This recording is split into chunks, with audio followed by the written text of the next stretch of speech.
نحمده ونستعينه ونستغفره ونؤمن به ونتوكل عليه ونعوذ بالله من شرور أنفسنا ومن سيئات أعمالنا من يهد الله فلا مضل له ومن يضلل فلا هادي له أشهد أن لا إله إلا الله وحده لا شريك له وأشهد أن سيدنا ونبينا ومولانا محمدا عبده ورسوله أرسله ربه بالحق بشيرا ونذيرا وداعيا إلى الله بإذنه وسراجا منيرا صلى الله تعالى عليه وعلى آله وصحبه وبارك وسلم تسليما كثيرا أما بعد فأعوذ بالله من الشيطان الرجيم بسم الله الرحمن الرحيم لقد جاءكم رسول من أنفسكم عزيز عليه ما عنتم حريص عليكم بالمؤمنين رؤوف رحيم. கண்ணியத்திற்குரிய அல்லாஹ்வின் நல்லடியார்களே, பெருமானார் ஸல்லல்லாஹு அலைஹி வஸல்லம் அவர்கள் பிறந்த இந்த முபாரக்கான மாதம் ரசூல் ஸல்லல்லாஹு அலைஹி வஸல்லம் அவர்களுடைய வாழ்க்கையை பற்றி பேசுவது என்பதே ஒரு பெரிய பாக்கியமே. அவர்களது வாழ்க்கையில் எந்த விஷயத்தை பேசினாலும் அதிலே அழகான முன்மாதிரி, ஒரு அழகான வரலாறு நமக்கு இருக்கவே செய்கிறது. நபி ஸல்லல்லாஹு அலைஹி வஸல்லம் அவர்களை அதிகமாக நினைவு கூறுவது, அவர்களை பற்றி அதிகமாக பேசுவது வாழ்வின் பல்வேறு நலன்களுக்கு ஒரு காரணமாக இருக்கிறது. உலகத்திலே வேறு எந்த ஒரு மனிதரை பற்றி, தலைவரை பற்றி இந்த அளவுக்கு பேசப்பட்டது, எழுதப்பட்டது கிடையாது.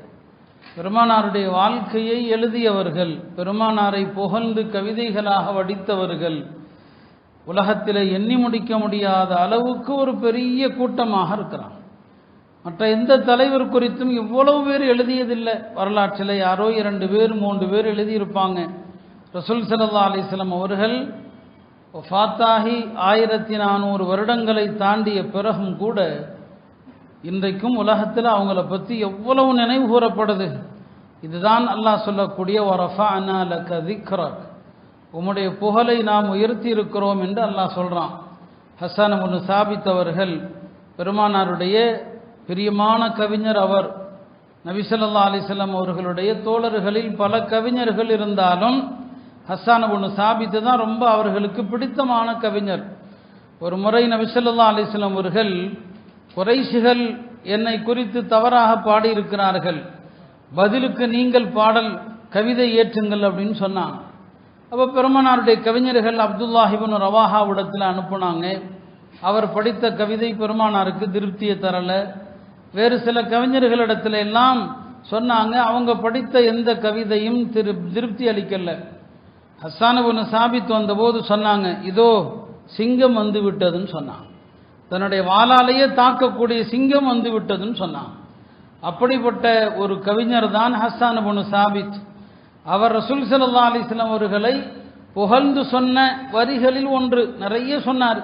பெருமானாருடைய தோற்றத்தை வர்ணிக்கும் போது, வ அஹ்ஸனு மின்க லம் தர கத்து ஐனி வ அஜ்மலு மின்க லம் தலிதின் நிசாஉ, உங்களை விட அழகான எந்த ஒரு மனிதரையும் என் கண்கள் பார்த்ததில்லை, உங்களை விட அழகான எவரையும் எந்த பெண்ணும் பெற்றெடுத்ததும் இல்லை.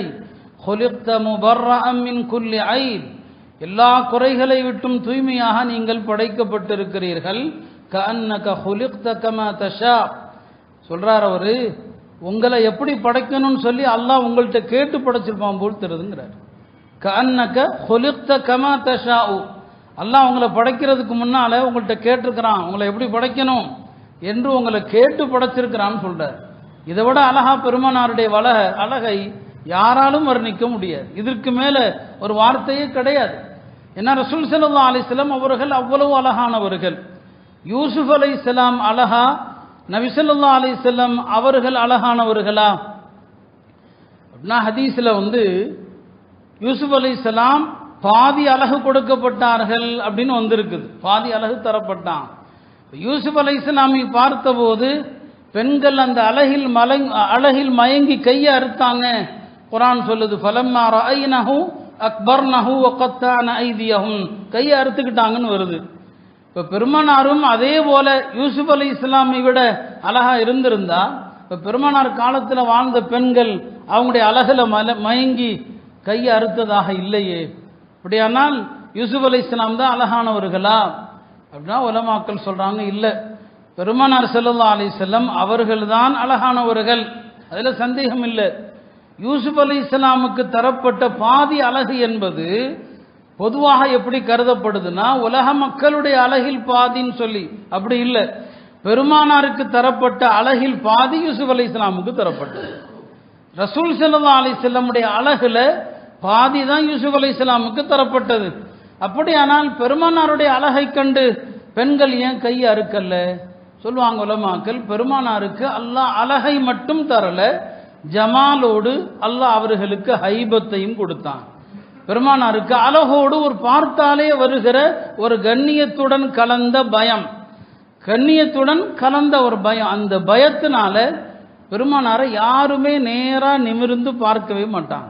நபி ஸல்லல்லாஹு அலைஹி வஸல்லம் அவங்கள யாரும் நேரா பார்க்க மாட்டாங்க. அம்ர் இப்னு ஆஸ் சொல்லுவாரு, நான் இஸ்லாத்தை ஏற்ற நாளிலிருந்து பெருமானாரை நான் முழுசா பார்த்தது கிடையாதுன்னு சொல்றாரு. முழுசா நான் பார்த்ததில்லை. அப்ப நபி ஸல்லல்லாஹு அலைஹி வஸல்லம் அழகை எப்படிப்பட்டதுன்னு சொன்னா, அவங்களுடைய அழகை யாரும் நேரா நிமிர்ந்து பார்க்கவே முடியாது. அந்த அளவுக்கு அழகானவர்கள் நபி ஸல்லல்லாஹு அலைஹி வஸல்லம் அவங்க. அப்ப ஹஸ்ஸான் இப்னு சாபித் அவர்கள் பெருமானாரை படிக்கும் போது அவங்களுடைய அழகை அப்படி சொல்லுவார். பெருமானாருடைய புகழை பற்றி சொல்லும்போது சொல்லுவார், ஒலம்மல் இலாஹு இஸ்மன் நபியி இலஸ்மிஹி இது கால ஃபில் ஹம்ஸில் முஅத்தினி அஷ்ஹது. சொல்றாரு, அல்லாஹ் தஆலா தன்னுடைய பெயரோடு தன் நபியின் பெயரையும் சேர்த்து கொண்டான். தன் பெயர் கூறப்படுகிற இடங்களில் தன்னுடைய நபியின் பெயரையும் சேர்த்து கொண்டான். ஒவ்வொரு நாளும் முஅத்தின் அஷ்ஹது என்று சொல்கிற போது அஷ்ஹது அல்லா இலாஹ இல்லல்லாஹோடு நிறுத்துவதில்லை, அஷ்ஹது அன்ன முஹம்மதர் ரசூலுல்லாஹ் என்று சொல்லுமாறும் அல்லாஹ் சொன்னான். இப்போ உலகத்தில் 5 நேரம் பாங்கு சத்தம், இந்நேரம் எங்கேயாவது பாங்கு சொல்லிக்கிட்டு தான் இருப்பாங்க. அஷ்ஹது அன்ன முஹம்மதர் ரசூலுல்லாஹ் என்பது 24 மணி நேரமும் ஒலித்து கொண்டு தான் இருக்குது. அதைத்தான் அவர் சொல்றார், உலகத்தில் எல்லா இடங்களிலும் இந்த பாங்கு சத்தம் ஒலிக்குது. வரஃபஅனா லக திக்ரக், நபியே உங்களுடைய புகழை நாம் உயர்த்தி இருக்கிறோம் என்று அல்லாஹ் சொல்றான். மேலும் அவர் சொல்வார், யார் ஹஸ்ஸான் இப்னு சாபித் அவர்கள் சொல்வார், வஷக்கலஹு மின் இஸ்மிஹி லியுஜில்லஹு ஃபதுல் அர்ஷி மஹ்மூதுன் வஹாதா முஹம்மது. பெருமானார் ஸல்லல்லாஹு அலைஹி வஸல்லம் அவர்களுடைய பெயரை அல்லாஹ் தன் பெயரில் இருந்து எடுத்திருக்கிறான். அல்லாஹ் மஹ்மூத் என்றான், இவர்கள் முஹம்மத் என்று ஹஸ்ஸான் இப்னு சாபித் அவர்கள் படிப்பாங்க. ஆக பெருமானார் ஸல்லல்லாஹு அலைஹி வஸல்லம் புகழ் இந்த உலகத்தில் வேற எந்த நபிக்கும் இத்தகைய ஒரு புகழையோ ஒரு அந்தஸ்தையோ அல்லாஹ் வழங்கியதே கிடையாது என்கிற அளவுக்கு அவர்கள் புகழ் மிக்கவர்கள். அல்லாஹ் தஆலா அவர்களுக்கு எல்லாவற்றையுமே அழகாகத்தான் தேர்வு செஞ்சான், எல்லாவற்றையும் அழகா தேர்வு செஞ்சான். பாருங்க, பெருமானாருடைய தந்தை பெயர் என்ன? அப்துல்லா. இத்தனைக்கு அந்த காலத்தில் மக்கால எப்படி பேர் வைப்பாங்க? அப்துல் உஸ்ஸா, உஸ்ஸாவுடைய அடிமை, அப்துல் காபா, காபாவுடைய அடிமை, இப்படியெல்லாம் என்னங்க பேர் வைப்பாங்க. ஆனால் பெருமானாருடைய தந்தையின் பெயராக அல்லாஹ் இந்த ஷிர்கான பெயர்களில் எதையும் தேர்வு செய்யல. அப்துல்லா, அவங்களுடைய தந்தை பெயர் இப்படித்தான் இருக்கணும் என்று அல்லாஹ் முடிவு செய்யறான். பெருமானாருடைய தாயாருடைய பெயரை பாருங்க, அந்த காலத்தில் அப்படி பெயர் யாருக்குமே கிடையாது. ஆமீனாலாம் பேர் வைக்க மாட்டாங்க, ஆனால் பேர் வைக்கிறோம். அவங்களுடைய பெயர் என்னங்க? ஆமீனா. ஆமீனா என்றாலே அம்ன், பாதுகாப்பு, அமைதி, சாந்தம் என்ற பொருள். பெருமானாருடைய தாய்க்கு அல்லாஹ் தஆலா அத்தகைய ஒரு பெயரை தான் தேர்வு செய்யறான். பெருமானாருக்கு பிரசவம் பார்த்த பெண் யாரு தெரியுமா? அந்த பெண்ணுடைய பெயர் என்ன? ஷிஃபா. ரசூல் ஸல்லல்லாஹு அலைஹி வஸல்லம் அவங்களுக்கு அல்லாஹ் யாரை தேர்வு செய்யறான் பாருங்க, ஷிஃபா, அந்த பெண்ணுடைய பெயர். பெருமானாரை வளர்த்தது யார்? பெருமானாருடைய வளர்ப்பு தாய் யார்? உம்மு ஐமன். ஐமன் என்று சொன்னா அருள் வளம் என்று அர்த்தம், பரக்கத் என்று அர்த்தம். நான் சொல்லுவேன், சில பெண் குழந்தைகளுக்கு பேர் கேட்டா உம்மு ஐமன் வைங்கன்னு சொல்லுவேன். ஏன்னா நபி ஸல்லல்லாஹு அலைஹி வஸல்லம் உடைய தாய் அவங்க, எனக்கு தாய் என்று பெருமானார் உம்மு ஐமன்னு சொல்லுவாங்க. பெருமானாருடைய உண்மையான தாயார் ஆமீனா இறந்த நேரத்தில் கூட இருந்தது யார்? உம்மு ஐமன் தான். அவங்க தான் ஆமீனாவே அடக்கினாங்க. உம்மு ஐமனை பெருமானாரை தூக்கி வளர்த்த தாய் யார்? உம்மு ஐமன். பெருமானார் சொல்லுவாங்க, சொர்க்கத்து பெண்களில் ஒருவரை நீங்க திருமணம் செய்ய யாராவது ஆசைப்பட்டால் உம்மு ஐமனை திருமணம் செய்யுங்கள். அழகான பெயர் உம்மு ஐமன் சொல்லி. பெருமானாருடைய வளர்ப்பு தாய்க்கு பேர் என்னங்க? உம்மு ஐமன், பரக்கத்தின் அர்த்தம். பெருமானார் ஸல்லல்லாஹு அலைஹி வஸல்லம் அவர்களுக்கு பாலூட்டிய பெண் இல்லையா? பெருமானாருக்கு பால் ஊட்டுவதற்கு மக்காவுக்கு வர்றாங்க நிறைய பெண்கள், செவிலி தாய்மார்கள். அப்துல் முத்தலிப் எல்லா பெண்களையும் விசாரிக்கிறாரு. அதில் ஒரு பெண்மணி வர்றாங்க. அப்துல் முத்தலிப் கேட்பாங்க, என்ன உங்க பேர் என்னம்மான்னு சொல்லி. ஹலீமா. எந்த குடும்பம்னு கேட்பாங்க. பனு சாத். ஆஹா, என்ன அழகான 2 வார்த்தைகள். அவர் சொல்லுவார் பஹின் பஹின் சொல்வார். அரபுகள் மகிழ்ச்சியில சொல்லுவாங்க பஹின் பஹின். ஹில்முன் வ சஆதத்துன். ஹலீமால ஹில்ம் இருக்குது. ஹில்மனா சகிப்புத்தன்மை, ஹில்மனா பொறுமை, ஹில்மனா நிதானம், சாதியா சாதனா பாக்கியம், நற்பேறு. அவர் சொல்வார் இந்த 2ம் காலம் முழுக்க மனிதனுக்கு தேவை. நிதானமும் சகிப்புத்தன்மையும் பொறுமையும் பாக்கியமும் காலம் முழுக்க தேவை. லா கினா அன்ஹு மத்தஹர். பெருமானாருக்கு பாலூட்டிய பெண்ணை அல்லாஹ் தேர்வு செய்கிறான். ஹலீமத்து சாதியாங்கிற பெண். எவ்வளவு அழகான பெயர்கள் பாருங்க. பெருமானார் பிறப்பதற்கு அல்லாஹ் எந்த ஊரை தேர்வு செய்யறான்? மக்கத்துல் முக்கர்ரமா. மக்காவுடைய பேர் என்ன? அல் பலதுல் அமீன். மக்காவுடைய பேர் வத்தீனி வஸ்ஸைத்தூன் வதூரி சீனீன் வஹாதல் பலதில் அமீன். ரசூல் ஸல்லல்லாஹு அலைஹி வஸல்லம் பிறப்பதற்கு அல்லாஹ் தேர்வு செய்கிற ஊரை பாருங்க, அல் பலதுல் அமீன். ஆக இப்படி நீங்க எந்த கோணத்தில் பார்த்தாலும் சரி, அல்லாஹ் தன்னுடைய நபிக்கு தேர்வு செய்த எல்லாமே அழகானவை, எல்லாமே தூய்மையானவை. அவங்களுக்கு வைக்கப்பட்ட பெயர் என்ன? வேதங்களில் அவர்களுக்கு தரப்பட்ட பெயர் அஹ்மத் இல்லையா? ஈசா அலைஹிஸ்ஸலாம் முபஷ்ஷிரன் பிரசூலின் யஅதி மின் பஅதி இஸ்முஹு அஹ்மத். தனக்கு பின்னால் வரவிருக்கிற நபியை குறித்து ஈசா அலைஹிஸ்ஸலாம் சுப செய்தி சொன்னாங்க. அவருடைய பெயர் அஹ்மத். வேதக்காரர்கள் மறைச்சிட்டாங்க. ஈசா அலைஹிஸ்ஸலாம் ஒரு முறை தன் தோழர்களோடு அமர்ந்திருக்கும் போது பெருமானார் ஸல்லல்லாஹு அலைஹி வஸல்லம் அவர்களை பற்றி சுப செய்தி சொல்றாங்க. எனக்கு பின் ஒரு நபி வருவாங்க, அந்த நபியின் பெயர் அஹ்மத் அப்படின்னு சொல்லும்போது அப்போ அவங்க தோழர்கள் கேட்டாங்க. ஏன்னா எல்லாருக்குமே உலகத்தில் என்னங்க, தன்னுடைய ஆசிரியர்கள் தான் பெருமைக்குரியவர்கள். இப்போ எல்லா ஆலிம்களுக்கும் ஆசிரியர்கள் இருக்கிறாங்க. ஏன்ட கேட்டால் நான் என்னுடைய ஆசிரியர்கள் உயர்ந்தவர்கள் சொல்வேன் இல்லையா? ஒவ்வொருவரும் ஒவ்வொரு ஷேகை தேர்வு செய்கிறாங்க. அவங்கவுங்களுக்கு அவங்கவுங்களுடைய ஷேகுகள் தான் பெரியவர்கள், மதிப்பிற்குரியவர்கள். உலகத்தில் நியதி. இப்போ ஈசா அலைஹிஸ்ஸலாமுடைய சீடர்கள் ஹவாரியின்கள், அவங்களுக்கும் இருக்காதா? அவங்க கேட்குறாங்க, நீங்கள் தானே எங்களுக்கு பெருமைக்குரியவர், நீங்கள் பின்னால் வரக்கூடிய ஒரு நபியை பற்றி சொல்கிறீங்களே, அப்படின்னா அந்த நபி உங்களை விட சிறந்தவர்களான்னு கேட்டாங்க. உங்களை விட சிறந்தவர்களா? ஈசா அலைஹிஸ்ஸலாம் சொன்னாங்க, என்னை விட சிறந்தவர்களான்னு கேட்கறதே தவறுன்னு சொன்னாங்க. என்னை விட அந்த நபி சிறந்தவர்களா அப்படின்னு நீங்க கேட்கறதே தவறு. ஏன்னா அவர்களோடு யாரையும் ஒப்பிட முடியாது. அவர்களோடு யாரையும் சிறந்தவர் என்று போட்டி போட்டு பேசக்கூட முடியாது. அந்த நபி எப்படிப்பட்ட அந்தஸ்துடையவர்கள், அவர்கள் அணியக்கூடிய காலணியை கலட்டுகிற பாக்கியம் இந்த ஈசாவுக்கு கிடைத்தால் அது இந்த ஈசாவுடைய நற்பேருன்னு சொன்னாங்க. பெருமானார் ஸல்லல்லாஹு அலைஹி வஸல்லம் அணிகிற அந்த கால் செருப்பை கலட்டுகிற பாக்கியம் இந்த ஈசாவுக்கு கிடைத்தால் அது ஈசாவுடைய பாக்கியம் என்று நபி ஈசா அலைஹிஸ்ஸலாம் சொன்னார். அருமையானவர்களே, பெருமானார் ஸல்லல்லாஹு அலைஹி வஸல்லம் அவர்களுடைய மகத்துவத்தை எல்லா நபிமார்களும் தங்களுடைய உம்மத்துக்கு சொன்னாங்க. அப்போ வேதங்கள்ல அவர்களுக்கு வைக்கப்பட்ட பெயர் என்ன? அஹ்மத் இல்லையா? ஆனால் பெருமானாருடைய பாட்டனார் அப்துல் முத்தலிப் அவர்கள் தன் பேர குழந்தைக்கு வைத்த பெயர் என்ன? முஹம்மத். அவரே சொன்னார், லியுஹ்மத ஃபித் துன்யா வல் ஆஹிரா.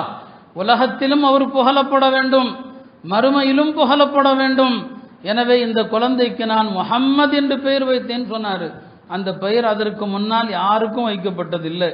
முஹம்மதுங்கிற அந்த பெயர் வரை யாருக்கும் வைக்கப்பட்டதில்லை. அல்லாஹ் அத்தகைய ஒரு பெயரை அவங்களுக்கு தேர்வு செய்கிறான்.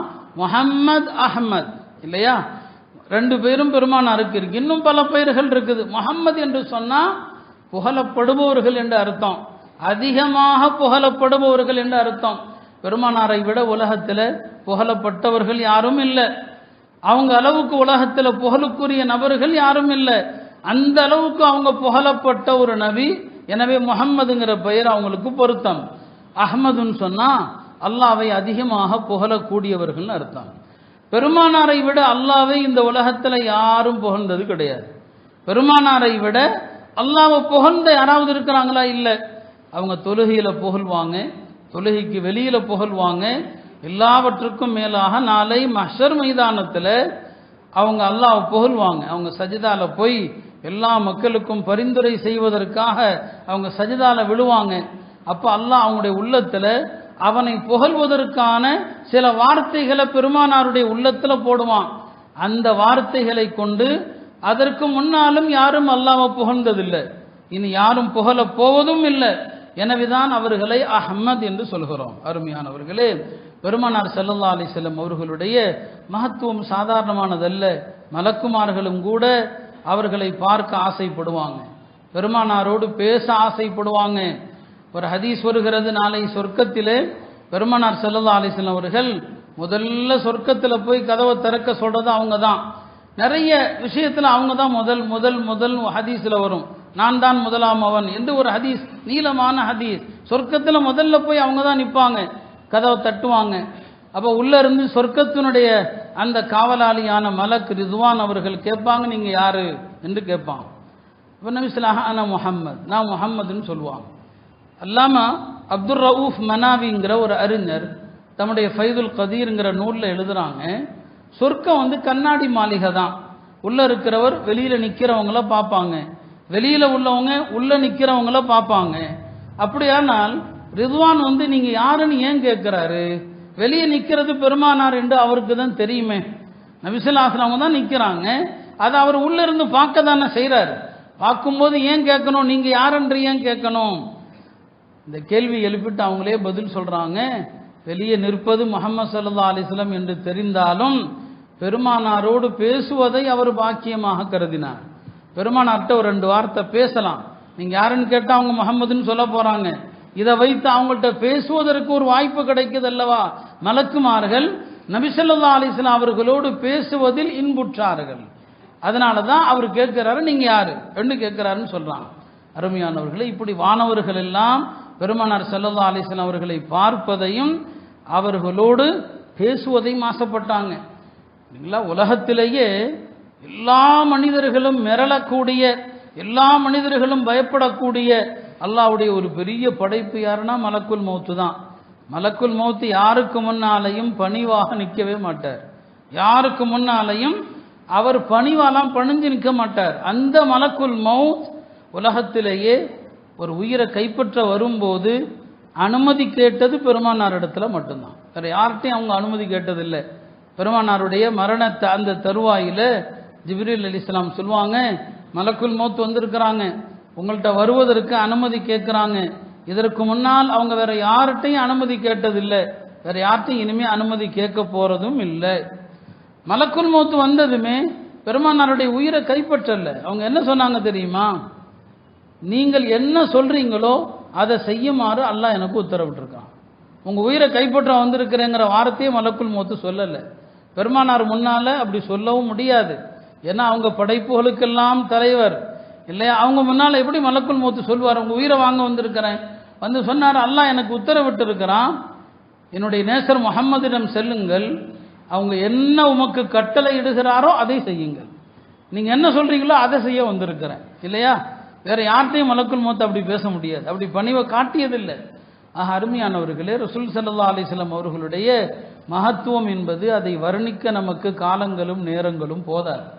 நம்முடைய வாழ்க்கை முடியும் வரை பேசிக்கொண்டிருந்தாலும் பெருமானாருடைய மகத்துவம் தீராது. அல்லாஹ்வுடைய கண்ணியத்தை 7 கடலை மையாக்கி எழுதினாலும் எப்படி தீராதோ, அவனுடைய திருத்தூதருடைய அந்தஸ்து, அவங்களுடைய ஸ்தானம், அவங்களுடைய கண்ணியம், அதையும் நம்முடைய வார்த்தைகளால் வர்ணிக்க இயலாது. எனவே தான் இந்த மாதத்தில் நாம் அவர்களை பற்றி பேசுகிறோம், அவங்களுடைய வாழ்க்கையை தெரிந்து கொள்கிறோம். அவங்களுடைய அன்பு, அவங்களுடைய மஹப்பத்து நம்முடைய உள்ளத்தில் நிலைத்திருக்க வேண்டும் என்பதற்காக பேசுகிறோம். பெருமானார் ஸல்லல்லாஹு அலைஹி வஸல்லம் அவர்களுக்கு அல்லாஹ் நிறைய தனித்துவத்தை அல்லாஹ் கொடுத்திருந்தான். நிறைய அந்த தனித்துவம் இருக்குது, பெருமானாருக்கு மட்டுமே உள்ள தனித்துவம். நாம் அதை பற்றிய பல வாரங்கள் பேசலாம். அந்த தனித்துவங்கள் நிறைய சொல்லப்பட்டிருக்குது. அதில் ஒன்று என்ன? பெருமானாருக்கு கனவுல குளிப்பு கடமையாகாது. இப்போ நமக்கெல்லாம் சில உடல்நிலை காரணங்களால் கனவுல ஸ்கலிதம் ஏற்படலாம், கனவுல ஸ்கலிதம் ஏற்படலாம். பெருமானாருக்கு அது ஏற்படாது. அந்த மாதிரியான எந்த நிலையும் அவங்களுக்கு ஏற்படாது. பெருமானாருடைய உடலுக்கு நிழல் இருந்துச்சா? இப்போ நம்ம நடந்தால் நிழல் இருக்குது, ரசூல் ஸல்லல்லாஹு அலைஹி வஸல்லம் அவங்களுக்கு நிழல் இருந்ததா அப்படின்னா சில அறிவிப்புகளில் காணப்படுது, இல்லை அவங்களுக்கு நிழல் கிடையாது, அவங்க நடந்தால் ஒரு மேகம்தான் கூடவே வரும், அவங்களுக்கு நிழல் இல்லை என்பதாக ஒரு கருத்து இருக்குது. சில ரிவாயத்துகளை பார்த்தா அவங்களுக்கு நிழல் இருந்ததாகவும் வருது. உலமாக்கள் சொல்கிறாங்க, பெருமானார் ஸல்லல்லாஹு அலைஹி வஸல்லம் அவர்களுக்கு 2 வித நிலைகளும் இருந்தது. 2 நிலைகள். எப்போதெல்லாம் பெருமானாருடைய நூறு என்கிற அந்த தன்மை மிகைக்குமோ, பெருமானார் ஒலி என்கிற அந்த தன்மை அவங்கள்ட்ட மிகைக்குமோ, அப்போ அவங்களுக்கு நிழல் கிடையாது, நிழல் வராதப்போ. ஏன்னா அவங்க அல்லாட்ட நூறை தான் கேட்டாங்க, வஜஅல்னி நூரா, என்ன நூறா ஆக்கிறேன்னு சொல்லி துவா செஞ்சாங்க இல்லையா. அவங்க பிறக்கும் போது பக்கத்தில் இருந்து பார்த்த பெண்மணி சொல்றாங்க, நபி ஸல்லல்லாஹு அலைஹி வஸல்லம் அவங்க பிறந்த போது எங்கு நோக்கினாலும் நான் நூறைத்தான் பார்த்தேன், வேற எதுவும் இல்லை, ஒளி மட்டும்தான் பார்த்தேன்னு சொன்னாங்க. பெருமானார் ஒரு வகையில் நூர், ஒரு வகையில் பஷர். எப்போதெல்லாம் அவங்களுடைய நூறுங்கிற தன்மை மிகைக்குமோ அப்போ ஒளி இருக்க, அப்போ நிழல் இருக்கார். எப்போ அவங்களுடைய பஷரியத், அவங்க மனிதருங்கிற தன்மை மிகைக்குமோ அப்போ நிழல் இருக்கும் என்று உலமாக்கள் சொன்னாங்க. ஆக பெருமானாருக்கு நிழல் வீழாத தருணங்களும் இருந்ததுன்னு சொல்லி. பெருமானாருடைய சிறப்புகளில் ஒன்று என்னன்னு சொன்னா, அவர்களுடைய உடம்பிலிருந்து வெளியேறுகிற கழிவு இருக்கிறது, அந்த கழிவுகளை பூமி விழுங்கிரும். அதை யாரும் பார்க்க முடியாது. அவங்க இயற்கை தேவைக்காக போயிட்டு வந்தாங்கன்னு சொன்னா எதுவுமே இருக்காது, எதையுமே நீங்க பார்க்க முடியாது, இந்த பூமி விழுங்கிரும். சொல்லப்போனால் அவங்களுடைய கழிவுகள் எல்லாமே சுத்தமானது என்பதாக உலமாக்கல்ல ஒரு சாரார் சொல்லுவாங்க. பெருமானாருடைய ரத்தத்தை சில சஹாபாக்கள் குடிச்சிருக்கிறாங்க. அபூ சயீதுல் குத்ரியுடைய தந்தை மாலிக் இப்னு சினான் வஹது போரில் பெருமானாருடைய முகத்தில் இருந்த ரத்தம் வழிந்த போது அந்த ரத்தத்தை மாலிக் இப்னு சினான் குடிச்சிட்டாங்க. பெருமானார் அதை கண்டிக்கல, ரத்தம் நமக்கு ஹராம், ரத்தத்தை குடிக்கக்கூடாது. ஆனால் அவர் ரசூல் ஸல்லல்லாஹு அலைஹி வஸல்லம் ரத்தத்தை குடிச்சார். அப்போ நபி ஸல்லல்லாஹு அலைஹி வஸல்லம் அதை கண்டிக்கல. பதிலுக்கு என்ன சொன்னாங்கன்னா, என்னுடைய ரத்தம் கலந்த ஒரு நபரை பார்க்க வேண்டுமானால் மாலிக் இப்னு சினானை பார்த்து கொள்ளுங்கள் சொன்னாங்க. ஒரு முறை நபி ஸல்லல்லாஹு அலைஹி வஸல்லம் அவர்கள் ஹிஜாமத்து பண்ணாங்க. அரபுகள் ஹிஜாமத்து செய்வாங்க.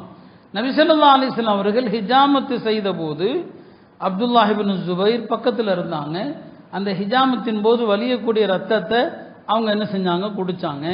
அப்போ பெருமானாருடைய ரத்தம் நஜீஸாக இருந்தா பெருமானார் கண்டிச்சுப்பாங்க, நஜீஸை குடிக்கக்கூடாது. அப்போ ரசூல் ஸல்லல்லாஹு அலைஹி வஸல்லம் அவர்களுடைய உடம்பிலிருந்து வெளியாகிற எல்லாமே சுத்தமானது என்று தெரியுது. பெருமானாருடைய தனித்துவத்தில் ஒன்று, அவங்க மேனியில் ஈ கொசு எதுவுமே உட்காராது. நம்ம உடம்புல இருக்கும், நம்ம உடம்புல ஈ கொசுலாம் உட்கார முடியும். ஆனால் பெருமானார் ஸல்லல்லாஹு அலைஹி வஸல்லம் உடம்புல அவ்வாறான எதுவுமே, எந்த அசுத்தமான பொருளும் பெருமானாருடைய மேனியில் உட்கார முடியாது. பெருமானாருக்கு அல்லாஹ் கொடுத்த அற்புதங்கள் உண்டு. என்னன்னு சொன்னால், அவர்கள் தொழுகையில் அவங்க பின்னால் நடக்கிற எல்லாத்தையும் பார்ப்பாங்க, முன்னால் பார்க்குற மாதிரி. இப்போ நாமெல்லாம் முன்னால் நடக்கிறதான் பார்ப்போம். ஆனால் ரசூல் ஸல்லல்லாஹு அலைஹி வஸல்லம் அவங்களுக்கு தொழுகையில் அல்லாஹ் ஒரு கொடுத்த முஅஜிஸா என்ன, முன்னால் அங்கே கிபிலாவை நோக்கி தான் நிற்கிறாங்க, பின்னால் எல்லாம் என்ன செய்கிறாங்க, முதல் சஃப்ல இருந்து கடைசி சஃப் வரைக்கும் என்ன நடக்குதோ அது பெருமானாருக்கு முன்னால் திரும்பி பார்த்த மாதிரி தெரியும். இந்த ஹதீஸுகள் புகாரியில் முஸ்லீமில் வருது. ஒரு நாள் பெருமானார் ஸல்லல்லாஹு அலைஹி வஸல்லம் அவங்க தொழுகையை ஆரம்பித்து ருக்குவுக்கும் போயிடுவாங்க. ஒரு சஹாபி அபூபக்கரா அவர் வருவார், ஒது செஞ்சுட்டு வருவார். பெருமானார் ருக்குவில் இருக்கிறாங்க. இப்போ சஃப்பு உள்ளே நடக்குது, உள்பள்ளியில் சஃப் இருக்குதுன்னா சஃப்பில் சேர்ந்தா பெருமானார் ருக்குவில் இருந்து எஞ்சிருவாங்க, ஒரு ரக்காத்து போயிடும். அவர் என்ன பண்ணார், உள்ளே எங்கே நுழைஞ்சாரோ அங்கேயே ருக்கு செஞ்சுட்டார். ருக்கு செஞ்சுட்டு அப்படியே ருக்குலேயே அப்படியே நடந்து உள்ள சஃப்பில் சேர்ந்துட்டார். ருக்கு செஞ்சுக்கிட்டே உள்ள அப்படியே வந்துட்டார். பெருமானார் ஸல்லல்லாஹு அலைஹி வஸல்லம் தொழுது முடித்ததும் அபூபக்கராவை கூப்பிட்றாங்க. ஏன் அப்படி செஞ்சீங்கன்னு கேட்டாங்க. ஏன்பா அப்படி செஞ்சேன்னு சொல்லி. இப்போ அவர் சொன்னார், உங்களோட ஒரு ரக்காத் தவறிடும் இல்லை, பின்னால் ஒரு ரக்காத்து தொழுவுறது கஷ்டம்னு அவர் சொல்லலை, நல்லா கவனிக்கணும். உங்களோடு ஒரு ரக்காத் தவறி போயிடும் இல்லையா, நீங்கள் ருக்குல இருந்து எஞ்சிட்டா, அதுக்காண்டி நான் அப்படி செஞ்சேன்னு சொல்லி சொன்னாங்க. அல்லாஹ் உங்களுடைய பேராவலை அதிகப்படுத்தட்டும், இனிமேல் அப்படி செய்யாத. இப்போ என்ன கவனிங்க, அவர் அங்கேருந்து வர்றாரு, அவர் பள்ளியாசல்ல உள்ள வரும்போதே ருக்குவுக்கு போயிட்டாரு. இது பெருமானாருக்கு தெரியுது. ரசூல் ஸல்லல்லாஹு அதை பார்க்குறாங்க. தொழுது முடிச்சது யாரு அவரெல்லாம் கேட்கல, அபூபக்கராவை கூப்பிட்டு சொல்கிறாங்க, இப்படி செய்யக்கூடாது. அப்போ தொழுகையில் பின்னால் நடக்கக்கூடிய எல்லா நிகழ்வுகளும் நபி ஸல்லல்லாஹு அலைஹி வஸல்லம் உங்களுக்கு தெரியும். யார் என்ன செஞ்சாலும் தொழுது முடித்ததும் கேட்பாங்க, நீ எப்படி செஞ்சீங்க, நீ எப்படி செஞ்சீங்க. அல்லாஹ் இது பெருமானாருக்கு கொடுத்த அற்புதங்கள்ல ஒன்று, பெருமானாருடைய தனித்துவத்தில் ஒன்று. அவர்களுக்கு வாழ்க்கையில் கொட்டாவி என்பது கிடையாது. நாம் கொட்டாய் விடுறோமா இல்லையா? பெருமானார் கொட்டாய் விட்டது கிடையாது. பெருமானாருடைய அற்புதங்கள்ல ஒன்று தான் அவங்களுடைய கண்கள் உறங்கும், அவங்களுடைய உள்ளம் உறங்குவது கிடையாது. ஒரு நாள் ஹஜ்ரத் ஆயிஷா சொல்றாங்க, நபி ஸல்லல்லாஹு அலைஹி வஸல்லம் வித்ர் என்னங்க இரவு தொழுகை தஹஜ்ஜத் தொழுதாங்க, 8 ரக்காத் தொழுதாங்க, தொழுது முடிச்சுட்டு படுத்தாங்க. படுத்துட்டு அதுக்கப்புறம் எஞ்சி உதவு செய்யாம வித்ரு தொழுவுறாங்க. அன்னை ஆயிஷா கேட்குறாங்க, யா ரசூலல்லாஹ் தூங்கி எஞ்சி அப்படியே போய் தொழுவுறீங்களே, தூங்குனீங்க நல்லா தூங்கிட்டு போய் தொழுவுறீங்களேன்னு சொல்லி. அப்பதான் சொல்லுவாங்க, இல்லை என்னுடைய கண்கள் தூங்குகிறதை தவிர வலா யனாமு கல்பி, என்னுடைய உள்ளம் உறங்குவது கிடையாது. தூக்கத்தினால ஏங்க உதவ முடியுது? தூங்கும் போது நம்முடைய காத்து பிரிஞ்சிருக்கலாம், அது நமக்கு தெரியல. பெருமானாருடைய உள்ளத்துல விழிப்பு நிலை தான் இருக்கும். என்னுடைய உள்ளம் தூங்குறது கிடையாது. தூக்கத்தினால உங்க உதவும் முறியும், என்னுடைய உதவும் முறியாது, என்னுடைய உதவும் முறிவதில்லை. அப்படியே போய் எஞ்சி தொழுதாங்க. இது பெருமானார் ஸல்லல்லாஹு அலைஹி வஸல்லம் அவர்களுக்கு அல்லாஹ் கொடுத்த அற்புதங்களில் ஒன்று. மற்ற நபிமார்கள் தங்களுடைய தேவைகளை அல்லாஹ்ட்ட கேட்டு அல்லாஹ் கொடுக்குறான். மூசா அலைஹிஸ்ஸலாம் அல்லாஹ்ட்ட கேட்டாங்க, ரப்பி ஷ்ரஹ் லி ஸத்ரி, யா அல்லாஹ் என் உள்ளத்தை விசாலமாக்கு, உள்ளத்தை விரிவுபடுத்து. அவர் கேட்கிறார். பெருமானாரை பார்த்து அல்லாஹ் சொல்றான், அலம் நஷ்ரஹ் லக ஸத்ரக், நபியே உங்க உள்ளத்தை நாம் விரிவுபடுத்தவில்லையாங்கிறான். அங்க அந்த நபி கேட்கிறார். இங்க பெருமானாரை பார்த்து அல்லாஹ் சொல்றான், நீங்க கேட்கல, நாம் விரிவுபடுத்தினோம் என்று அல்லாஹ் சொல்றான்.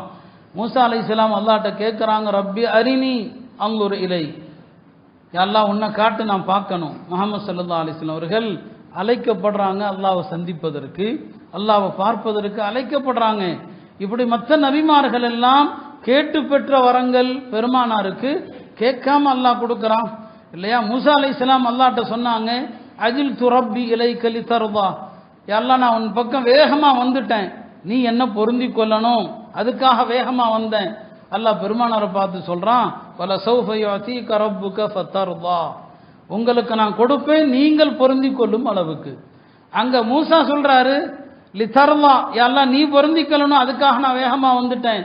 இங்க பெருமானாரை பார்த்து சொல்றான், வல சௌஃப யுஅதீக ரப்புக ஃபதர்தா, அல்லாஹ் உமக்கு கொடுப்பான் நீங்க பொருந்தி கொள்கிற அளவுக்கு. இப்படி குர்ஆன்ல உதாரணங்கள் ஏராளமான உதாரணங்கள். எல்லா நபியையும் அல்லாஹ் பேர் சொல்லி அழைக்கிறான், யா நூஹ், யா மூசா என்று. ஆனால் பெருமானார் ஸல்லல்லாஹு அலைஹி வஸல்லம் அவர்களை யா முஹம்மது என்று அழைத்ததில்லை. இந்த உம்மத்துக்கும் கட்டளை, பெருமானாரை யா முஹம்மது என்று சொல்லி அழைக்கக்கூடாது. லா தஜஅலு துஆ அர் ரசூல் கதுஆஇ பைனிக்கும் பாபா, உங்களில் சிலரை அழைப்பது போல் பெருமானாரை பெயர் சொல்லி அழைக்கக்கூடாது. யா ரசூல் அல்லாஹ் என்று தான் சொல்லணும். அவங்க ஹயாத்தா இருந்த காலத்தில் யா நபி அல்லாஹ் என்று தான் சொல்லணும். அவங்கள யா முஹம்மத் என்று அழைக்கக்கூடாது. சில கிராமப்புற அரபுகள் தெரியாம அழைப்பாங்க. அப்பதான் அல்லாஹ் ஆயத்தை இறக்கி வச்சான், நபி ஸல்லல்லாஹு அலைஹி வஸல்லம் அவங்களே இப்படி நீங்கள் அழைக்க கூடாது, அவங்களுடைய பெயர் சொல்லி அழைத்தால் உங்க நன்மைகளை அழிந்து போய்விடும் என்று அல்லாஹ் குர்ஆன்ல எச்சரிக்கை செஞ்சான். இப்படி எத்தனையோ தனித்துவங்களை அல்லாஹ் தன்னுடைய நபிக்கு கண்ணியப்படுத்தினான். அந்த நபியினுடைய சமுதாயமாக அல்லாஹ் நம்மளை ஆக்கியிருக்கிறான். ஹஜ்ரத் உமர் ரலியல்லாஹு அன்ஹு அவர்கள் ஒரு முறை நபி ஸல்லல்லாஹு அலைஹி வஸல்லம் அவங்கள்ட்ட வந்தாங்க. வந்து சொன்னாங்க, யா ரசூலல்லாஹ், என்னுடைய சகோதரர் ஒருவர் பனு குறைலா யூத குலத்தை சார்ந்தவர், பனு குறைலா யூத குலத்தை சார்ந்தவர். அவர் தௌராத் வேதத்தை படிச்சிருக்கிறார். தௌராத்திலிருந்து சில நல்ல உபதேசங்கள், நல்ல கருத்துக்கள், அதை எனக்கு கொஞ்சம் எழுதி கொடுத்தார். அது பார்க்க ரொம்ப அழகா இருக்குது, நான் கொஞ்சம் எழுதி வாங்கிட்டு வந்துட்டேங்கிறார். தௌராத்தும் அல்லாஹ்வுடைய வேதம் தான், ஞாபகம் வச்சுக்கணும். சொல்றாரு, என்னுடைய சகோதரர் அங்க இருக்கிறார் ஒருத்தர், தௌராத்திலிருந்து எனக்கு கொஞ்சம் எழுதி கொடுத்தாருன்னு சொல்லி சொன்னதான் தாமதம் பெருமானாருடைய முகம் கோபத்தில் அப்படியே சிவந்து விட்டது. துமர் புரிஞ்சுக்கிட்டாங்க, பெருமானார் ஏதோ பிடிக்கல, தௌராத்திலிருந்து எழுதி வாங்கியிருக்கிறேன்னு சொன்னதுமே அதிருப்தியில கோபத்தில் உடனே உமர் சொல்லிட்டார், ரதீது பில்லாஹி ரப்பா வபில் இஸ்லாமி தீனா வபி முஹம்மதின் ஸல்லல்லாஹு அலைஹி வஸல்லம் ரசூலா, நான் பொருந்திக்கிட்டேன், அல்லாஹ்வை தீனாக, அல்லாஹ்வை ரப்பாக, இஸ்லாத்தை தீனாக, முஹம்மது ஸல்லல்லாஹு அலைஹி வஸல்லம் அவர்களை மட்டுமே ரசூலாக எடுத்துக்கிட்டேன். அப்பதான் பெருமானாருடைய கோபம் தனிந்தது. அப்ப பின்னால 2 விஷயம் சொன்னாங்க. தோழர்களை பார்த்து, இப்ப நான் இருக்கிற நேரத்தில் மூசாவோ ஈசாவோ வந்தாலும் நபி மூசாவோ ஈசாவோ வந்தாலும் என்னை விட்டு அவர்களை நீங்கள் பின்பற்றினால் நீங்கள் வழி தவறியவர்களாக ஆவீர்கள். பிறகு சொன்னாங்க, அன்தும் ஹல்லி மினல் உமம் வ அன ஹல்லுக்கும் மினன் நபியீன். அல்லாஹ் உங்களுக்கு நபியாக என்னை ஆக்கியிருக்கிறான், எனக்கு சமுதாயமாக அல்லாஹ் உங்களை தேர்ந்தெடுத்திருக்கிறான். உங்களுக்கு நபியாக அல்லாஹ் என்ன ஆக்கியிருக்கிறான், எனக்கு உம்மத்தாக அல்லாஹ் யார் ஆக்கியிருக்கிறான், உங்களை ஆக்கியிருக்கிறான். இவ்வளோ அழகான வார்த்தை பாருங்க, இது நமக்கும் பொருந்தும்.